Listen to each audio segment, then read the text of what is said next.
सभी छात्रों को मेरा नमस्कार। कल हमने बचत का जादू इस पाठ का थोड़ा सा आरंभ किया था और इसके पहले पाठ के कुछ क्वेश्चन आंसर्स और मैं हूँ रबड़ के कुछ क्वेश्चन आंसर वगैरह देखे थे, भाषा ज्ञान वगैरह। तो बचत का जादू इसका एक पेज हो गया था। अगला पाठ हम अब शुरू करने वाले हैं, तो आपको इसीलिए आपकी हिंदी की किताब निकालनी है और बचत का जादू ये पार्ट ओपन करना है, खोलना है। तो आप सब तैयार हैं? तो चलो हम देखते हैं बचत का जादू। तो पहले ये पेज हुआ है, पेज नंबर 50 हुआ है, फिर भी हम एक बार देखते हैं और बाकी आगे का देखते हैं। फैक्ट्री के भोंपू का आवाज आ रही थी। मूंगफली वाला फैक्ट्री के फाटक के बाहर बैठा मूंगफली से भरे लिफाफे सजा रहा था। बस अब उसके ग्राहक आने ही वाले थे, तभी श्रमिक बाहर निकले। कुछ मूंगफली वाले मूंगफली खरीदने लगे और कुछ इधर उधर टहलने लगे। मूंगफली वाला जल्दी जल्दी सबको मूंगफली के पैकेट पकड़ रहा था और पैसे लेता जा रहा था। बीच बीच में वह कहता, मूंगफली लो, गरम गरम और ताजी भुनी मूंगफली ले लो। जैसे ही मूंगफली का हाथ कुछ खाली हुआ, उसने देखा आज रामप्रसाद कुछ उदास खड़ा है। रामप्रसाद रोज उससे मूंगफली खरीदता। दोनों में कुछ जान पहचान हो गई थी। वे एक दूसरे का हालचाल भी पूछते रहते। मूंगफली ने पूछा, क्यों भाई रामप्रसाद, आज मूंगफली नहीं लेनी? इतने उदास क्यों हो? सब ठीक तो है? हाँ, कहते हुए रामप्रसाद ने हाथ के पैसे आगे बढ़ाए। तो आज देखते हैं पेज नंबर 51 का अगला पार्ट। तो आप सब तैयार हो? तो देखो, मूंगफली के पैकेट देते हुए मूंगफली वाले ने पूछा, भाई क्या बात है, मुझे बताते क्यों नहीं? मूंगफली का पैकेट देते हुए मूंगफली वाले ने पूछा, भाई क्या बात है, मुझे बताते क्यों नहीं? रामप्रसाद अनमने शोर में बोला, मेरा बेटा मोहन 5वीं कक्षा में प्रथम आया है, वह आगे पढ़ना चाहता है। मूंगफली वाला बोला, बधाई हो। तो रामप्रसाद ने क्या कहा कि मेरा बेटा मोहन 5वीं कक्षा में प्रथम आया है, वह आगे पढ़ने चाहता है। और तभी ये बात रामप्रसाद ने कहने के बाद मूंगफली वाला बोला कि बधाई हो रामप्रसाद, वाह, यह तो बड़ी खुशी की बात है। पर तुम उदास क्यों हो? ये तो बड़ी खुशी की बात है। मूंगफली वाला कहता है कि आपको बधाई हो, यह तो बड़ी खुशी की बात है कि तुम्हारा बेटा अच्छे नंबर से पास हो गया और वो आगे पढ़ना चाहता है, पर तुम उदास क्यों हो? रामप्रसाद ने कहा, भाई तुम समझते नहीं हो, इतनी थोड़ी सी तनख्वाह में से उसे पढ़ाऊं तो परिवार को कहाँ से खिलाऊंगा? इतनी थोड़ी सी तनख्वाह में से उसे पढ़ाऊंगा तो परिवार को कहाँ से खिलाऊंगा? तभी फैक्ट्री का भोंपू फिर बज उठा। भोजन का समय समाप्त हो चुका था। सभी भीतर जाने लगे, यानी भोजन का समय तो खत्म हो गया, अब सभी अंदर जाने लगे। रामप्रसाद भी चला गया। रामप्रसाद हर रोज मूंगफली लेता।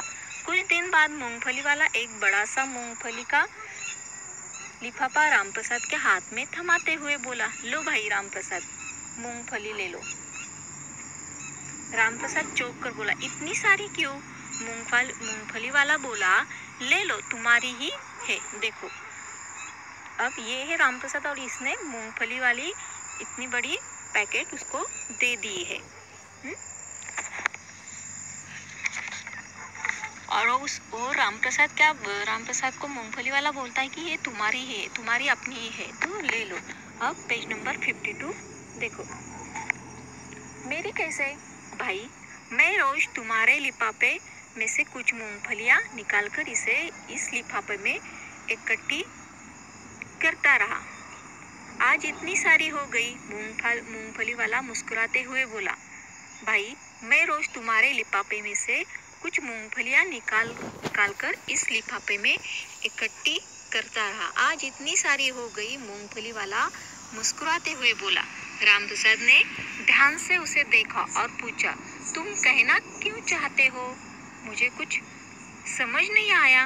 रामप्रसाद ने ध्यान से उसे देखा और पूछा, तुम कहना क्या चाहते हो?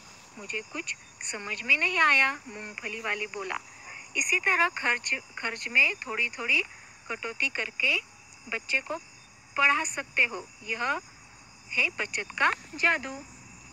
रामप्रसाद बोला, वाह, यह तो तुमने खूब कही। वह मुस्कुराते हुआ फैक्ट्री के फाटक की ओर बढ़ गया। तो उस मूंगफली वाले ने कितनी बड़ी सीख उसको सिखाई, देखो। तो वो रोज भाई, मैं रोज तुम्हारे लिफाफे में से कुछ मूंगफलियां निकालकर इस लिफाफे में इकट्ठी करता रहा। आज इतनी सारी हो गई। मूंगफली वाला मुस्कुराते हुए बोला। रामप्रसाद ने ध्यान से उसे देखा और पूछा, तुम क्या कहना चाहते हो? तो उसने एक संदेश दिया है उसे, उस मूंगफली के पैकेट के जरिए। मुझे कुछ समझ में नहीं आया। तो मूंगफली वाला बोला, भाई, इस तरह खर्चे में अगर तुम थोड़ी थोड़ी कटौती करके तुम अपने बच्चों को पढ़ा सकते हो। यह बचत का जादू है। तो कहता है कि ये बचत का जादू है। तुम अपने खर्चे को थोड़ा सा कम करके अगर कम करोगे और बचत करोगे तो आप अपने बच्चों को पढ़ा सकते हो। रामप्रसाद बोला, वाह, यह तो तुमने खूब कही। वह मुस्कुराता हुआ फैक्ट्री के फाटक की ओर बढ़ गया। तो देखो, यहाँ कुछ शब्द अर्थ दिए हैं, वो ये आपको लिखने हैं। ग्राहक, खरीदने वाला, श्रमिक, मजदूर, अनमना, बिना इच्छा से, कटौती, कम करना। तो ये मौखिक शब्दार्थ, मौखिक, लिखित, ये आपको लिखने हैं। तो हम देखते हैं भाषा ज्ञान। आपको ये मौखिक और लिखित पाठ में से ढूंढकर निकले हैं। अगर ना समझ में आए तो आप अपने हिंदी के टीचर को पूछ सकते हैं। तो देखो, आप देखते हैं भाषा ज्ञान। खर्च, आमदनी, खर्च यानी कि पहला शब्द प्रश्न है विपरीत अर्थक शब्द यानी कि विलोम शब्द।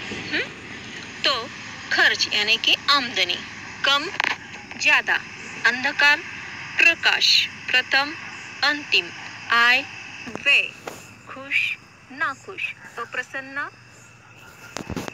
प्रसन्न, अप्रसन्न, और समाप्त, शुरू, आरंभ। आप देखते हैं पेज नंबर 54।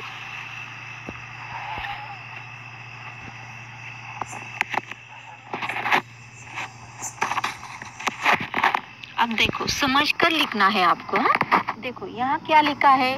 गरम, गरम यानी कि बहुत गरम। और इधर क्या लिखा है? इधर, उधर, इधर और उधर। इसमें और इसमें बहुत जोड़कर ये शब्द लिखने हैं। बहुत जल्दी, बहुत थोड़ी, बहुत बीच बीच में। अब इधर और उधर, माता और पिता, जान और पहचान, हाल और चाल। अब देखो, वाक्यांश के लिए एक शब्द लिखो। प्रश्न तीसरा है, वाक्यांश के लिए एक शब्द लिखो। ये वाक्यांश है और इसके लिए आपको सिर्फ एक शब्द लिखना है। आप क्या हर बार कहेंगे कि ये चीजें बेचने वाला है, ये अमुक बेचने वाला है, ये चीजें खरीदने वाला है? तो नहीं, इसके लिए एक विशिष्ट शब्द होता है और ये शब्द क्या है हम देखेंगे। तो देखो, चीजें बेचने वाला विक्रेता, चीजें खरीदने वाला ग्राहक, जो श्रम करता है वो श्रमिक, जो हर दिन होता है वो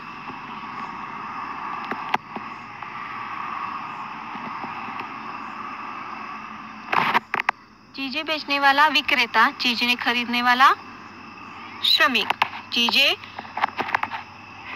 बेचने वाला विक्रेता और चीजें खरीदने वाला ग्राहक, है ना। और जो श्रम करता है वो श्रमिक है, और जो हर दिन होता है वो दैनिक, और जो हर दिन होता है उसे क्या कहते हैं हम? दैनिक। और जो सप्ताह में एक बार होता है उसे हम साप्ताहिक कहते हैं। जो महीने में एक बार हो उसे हम मासिक कहते हैं, और जो महीने में एक बार होता है उसे हम मासिक कहते हैं। ये इस किताब में दिए हैं। इसमें से आपको यह सही क्रम में लिखने हैं। जिसके सामने जो आता है वही लिखना है। अब देखो, इन क्रिया शब्दों से भाववाचक संज्ञा बनाओ। अब क्या करना है, आपने तो संज्ञा पढ़ी है ना, इसका अलग सा वीडियो भी बनाया गया था आपके लिए खास। अब जिसने देखा है उसको ये समझ में आएगा, नहीं तो नहीं। इसलिए संज्ञा और विशेषण का भी वीडियो देखो और ये पढ़ो। अब देखो, इन क्रिया शब्दों से भाववाचक संज्ञा बनाओ। उड़ना, उड़ान, उड़ना मतलब उड़ान। खेलना, खेल। पढ़ना, पढ़ाई। चढ़ना, चढ़ाई। फैलना, फैल। बहना, बहना, वहन। बहना, वहन। अब ये हुआ हमारा भाववाचक संज्ञा का।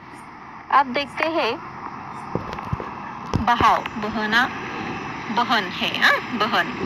ठीक है, अब देखते हैं क्रिया विशेषण पदों के नीचे रेखा खींचकर उन्हें लिखना है। अब क्या करना है हमें, यहाँ क्रिया विशेषण पदों को के नीचे रेखा खींचकर उन्हें लिखना है। अब विशेषण का भी वीडियो अलग सा बनाया गया है ग्रामर में आपके लिए खास। तो आपने ये भी देखा है तो आपको समझ में आएगा अच्छी तरह से। नहीं देखा है तो फिर से एक बार विशेषण और संज्ञा का वीडियो देखो, ग्रामर का अलग से बनाया हुआ है, और तभी आपको समझ में आएगा विशेषण किसे कहते हैं, संज्ञा किसे कहते हैं। अगर आप आज नहीं ये ग्रामर समझ लेंगे तो आपको कभी भी ग्रामर समझ में नहीं आएगा, और इससे आपको हिंदी भाषा की भी समझ नहीं आएगी। हर भाषा सीखने के लिए हमें ग्रामर इम्पोर्टेंट होता है, महत्वपूर्ण होता है। तो देखो, श्रमिक इधर उधर टहलने लगे। इधर उधर, ये क्या है, क्रिया विशेषण। ये क्या कर रहे हैं श्रमिक, श्रमिक की कौन सी क्रिया चल रही है, इधर और उधर कर रहे हैं, है ना, ये उनकी क्रिया है। राम प्रसाद चौंक कर बोला। राम प्रसाद चौंक कर, चौंकना, ये उसकी क्रिया हो गई। सभी भीतर जाने लगे। भीतर जाने की एक क्रिया है, भीतर। वह जल्दी जल्दी मूंगफली के पैकेट लेने लगा। जल्दी जल्दी, ये भी उसकी क्रिया है। अब ये हुआ हमारे क्रिया विशेषण का प्रश्न। अब देखते हैं अगले पेज का अगला प्रश्न। पेज नंबर 55 निकालो। तो देखो, नुक्ते का उच्चारण और लेखन करना है।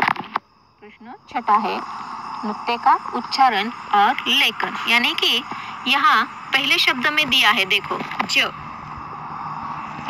मतलब राज, जल, सजा, राजा। इसमें ज शब्द है ना, तो आप इसे नुक्ते का उच्चारण और लेखन करना है। ज, देखो इसमें एक छोटा सा डॉट दिया है ज के नीचे, उसे नुक्ता कहते हैं, है ना। तो उसका उच्चारण हमें करना है। राज, जर्रा, सज्जा, कागज, है ना, इसका उच्चारण हमें करना है। ज और फ में नुक्ता लगाकर हमें आगे का भी पढ़ना है और देखना है। तो देखो, फ का दिया है उन्होंने, फूल, फोन, फटना, फल, ये सीधे है। लेकिन जब हम फ को नुक्ता लगाएंगे तो उसे कैसे पढ़ेंगे, फर्श, फन, फर्ज, साफ, ये हुए नुक्ता। नुक्ते का उच्चारण करना है। तो अब देखो, ज और फ में नुक्ता लगाकर पढ़ो। अब यहाँ देखो, आवाज, आवाज में हमें नुक्ता लगाना है। रोज में हमें नुक्ता लगाना है, और सजा में और ताजी में, और उसे जोर से पढ़ना है। रोज, सजा, ताजी, माफी, लिफाफा, सफाई, फिल्म। और ज और फ का अंतर। ज बोलोगे जैसा ज, जल, तुम ज को कैसे बोलोगे, जल। और जहाज, जब जीभ तालू में लगती है, जहाज। जब नुक्ता लगता है तो जीभ हमारी तालू में लगती है ना, जहाज। ज बोलोगे जैसे जमीन, ज बोलते समय दांत जुड़ जाते हैं। ज, ये बोलते समय हमारे दांत जुड़ जाते हैं। फ, ये बोलते समय भी हमारे दांत जुड़ जाते हैं। ज बोलते समय हमारे दांत जुड़ जाते हैं। और जब कोई जल और जहाज, जहाज जब बोलते हो तो तुम्हारी जीभ तालू में लगती है ना। जहाज की पहली आवाज ज है और अंतिम आवाज ज है। जैसे फल, सफाई, जैसे फल आप बोलेंगे फ, और सफाई दोनों ओर जुड़कर बोलते हैं। सफाई, है ना, दोनों ओर जुड़ जाते हैं। और फ बोलेंगे साफ, दांत और ओठ जुड़ते हैं। फ, जब हम फ बोलते हैं तो हमारे दांत और ओठ जुड़ते हैं। तो आप ट्राई करके देखिए। सफाई में फा है, सफाई में क्या है? फा। ज और फ के नीचे लगी बिंदी नुक्ता कहलाती है, और ज और फ के नीचे लगी जो बिंदी होती है उसे नुक्ता कहते हैं, यानी कि वो नुक्ता कहलाती है। तो ये आपको नुक्ता वाला समझ में आया? ठीक है, तो अब हम आगे बढ़ते हैं। तो देखो आगे पेज नंबर 56, ये भी व्याकरण का भाग है। तो देखो ने का प्रयोग, प्रश्न 7वां, ने का प्रयोग भूतकाल में होता है। ने का प्रयोग किस में होता है? भूतकाल में। ने का प्रयोग करके वाक्य दोबारा लिखो। क, बच्चे ताली बजा रहे हैं। अब इसमें हमें न्य का प्रयोग करना है। किसका प्रयोग करना है? न्य का। तो बच्चों से देखो, बच्चे ने ताली बजाई, ने, बच्चे ने, ये हुआ हमारा भूतकाल का। ने का प्रयोग करके हमें भूतकाल में होता है, और ने का प्रयोग करके हमें वाक्य दोबारा लिखना है। तो आप क्या लिखेंगे? बच्चे ने ताली बजाई। हम चिड़ियाघर में शेर देख रहे हैं। हम चिड़ियाघर में क्या देख रहे हैं? शेर देख रहे हैं। तो हमने चिड़ियाघर में शेर देखा। हमने चिड़ियाघर में क्या? शेर देखा। इसमें क्या आया? हमने। मनन किताब पढ़ रहा है। मनन किताब पढ़ रहा है, यानी कि इसमें भी हमें न लगाने का है। मनन ने किताब पढ़ी। मनन ने किताब पढ़ी। अब देखो पढ़ो और समझो, प्रश्न 8वां है। यहाँ हमें पढ़ना है और कुछ समझ लेना है। तो देखो, मूंगफली वाला फाटक के बाहर बैठा था। मूंगफली वाला फाटक के बाहर बैठा था। यहाँ आप के बाहर इसको डार्क किया है, ब्लैक कलर में है ना, काले कलर में डार्क किया है ना। तो ये के बाहर ध्यान में रखो। वह फैक्ट्री के और बढ़ गया। यहाँ भी की और, वह फैक्ट्री की और बढ़ गया। अब देखते हैं कि के बाहर और की और, इसको क्यों ब्लैक कलर से यानी कि काले कलर से डार्क किया है, यानी कि उसे रंगीन किया है। क्यों किया है देखते हैं। इन वाक्यों में के बाहर, देखो अब के बाहर और की और क्रमशः फाटक फैक्ट्री, क्रमशः फाटक फैक्ट्री। अब क्या है इसमें? क्रमशः फाटक फैक्ट्री संज्ञा के साथ संबंध बता रहे हैं। ये क्या है? संज्ञा के साथ इनका संबंध बता रहे हैं। फाटक और फैक्ट्री संज्ञा के साथ इसका संबंध बता रहे हैं। अब देखो फिर से यहाँ संज्ञा आया, आया ना, तो व्याकरण इंपॉर्टेंट है ना। जो शब्द संज्ञा या सर्वनाम के बाद प्रयुक्त होकर वाक्य में संज्ञा और सर्वनाम के साथ संबंध बताते हैं उन्हें संबंध बोधक अवयव कहते हैं। जो शब्द संज्ञा या सर्वनाम के बाद प्रयुक्त होकर वाक्य में संज्ञा सर्वनाम के साथ संबंध बताते हैं उन्हें संबंध बोधक अवयव कहते हैं। तो आपको समझ में आया? जो शब्द संज्ञा या सर्वनाम के बाद प्रयुक्त होकर वाक्य में संज्ञा या सर्वनाम के साथ संबंध बताते हैं उन्हें संबंध बोधक अवयव कहते हैं। ये आपको समझ में आया? ठीक है, अब संबंध बोधक अवयव के नीचे रेखा खींचनी है आपको। लड़का पेड़ के ऊपर चढ़ा। इसमें जो भी संबंध बोधक है उसको आपको रेखा खींचनी है। लड़का पेड़ के ऊपर चढ़ा। लिफाफे के अंदर मूंगफलियां भरी थी। फैक्ट्री के किनारे मूंगफलियां का ठेला सजा था। के किनारे ठेला सजा था। अब ये हुआ हमारा भाषा ज्ञान।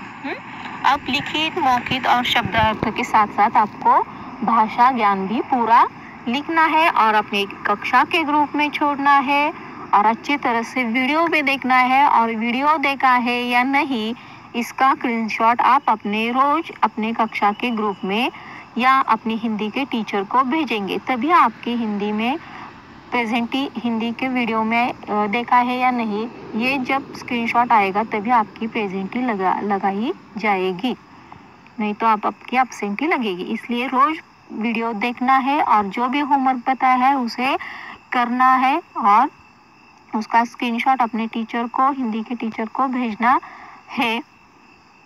और जो भी होमवर्क है जो नहीं समझ में आता वो आप पूछ सकते हैं। तो देखो ये आपका पेज है कुछ करने को। राम प्रसाद ने बाद में क्या किया होगा, कहानी आगे बढ़ाकर सुनाओ। तो राम प्रसाद ने क्या किया है? बचत का जादू, इस कहानी को आप अपने मन से थोड़ा सा आगे बढ़ाएंगे और लिखेंगे। तुम्हें क्या क्या जमा करना अच्छा लगता है अपने साथियों को बताओ और सब मिलकर अपनी जमा की गई चीजों की प्रदर्शनी लगाओ। अब ये तो नामुमकिन है क्योंकि हम स्कूल में नहीं है ना।